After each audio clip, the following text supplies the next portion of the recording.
Good afternoon, ladies and gentlemen.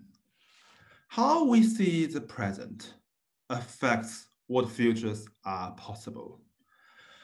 As someone who did a PhD in Belgium at Ghent University and subsequently a Marie Curie Fellowship funded by the European Union before embarking my career in Australia, I always claim myself as a friend of the European Union.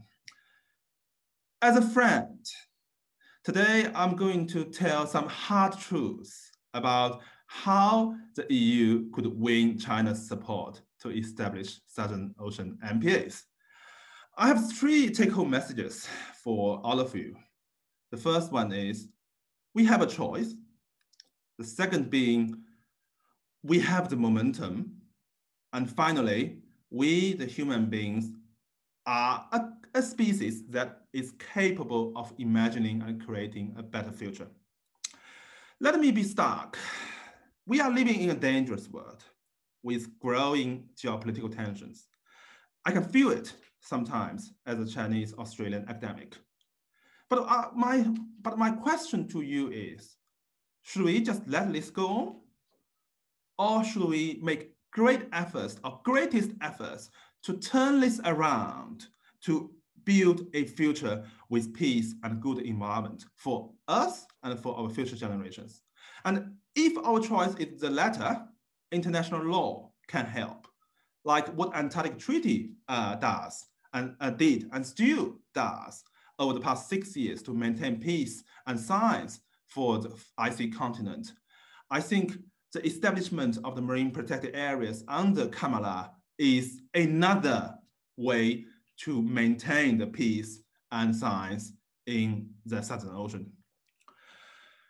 We do have the great momentum this year as the so-called delayed super year of biodiversity. They say engagement with China is dead. I say engagement for what? Engagement for addressing shared concerns such as climate change and biodiversity loss. The opportunity is still there. We have seen some very positive signs after the inauguration of the Biden administration. John Kerry paid a visit to Shanghai in April. And immediately after that, we see the US-China joint statement addressing the climate crisis.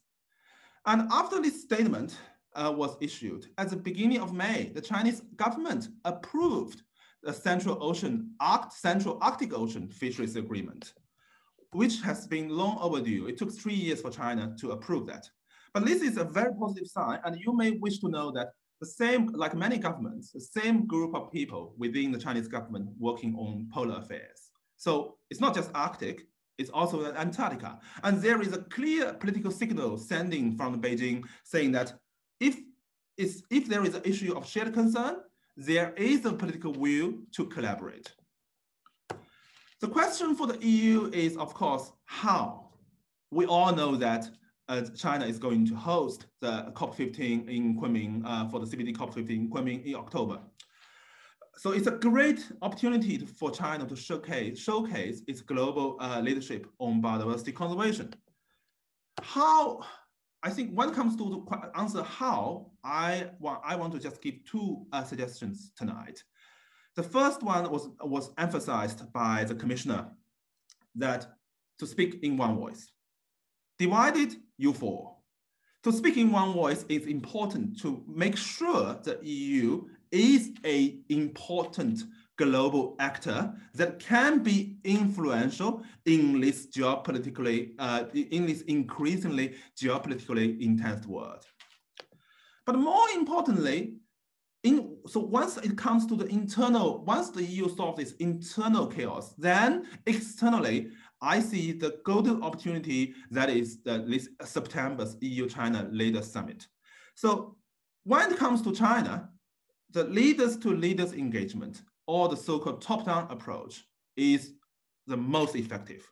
So last year, for example, in June, the EU-China Leaders Summit focused on the EU-China Comprehensive Investment Agreement, and that was done. Of course, there are now other issues around it, but I would suggest this year, the leaders summit should focus on environment.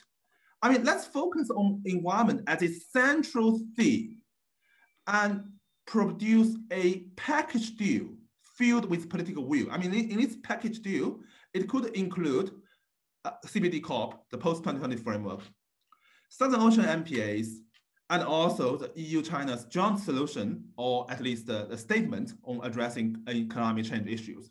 In this case, I think if the political will can be filled in September, then in October, when the Kamala has its annual meeting, then a yes from China may be possible. In conclusion, if you ask me, is European Union able to engage with China and Russia to establish the Southern Ocean MPAs? I think the answer is yes, you can. Thank you very much. And I look forward to the Q&A session. Thank you.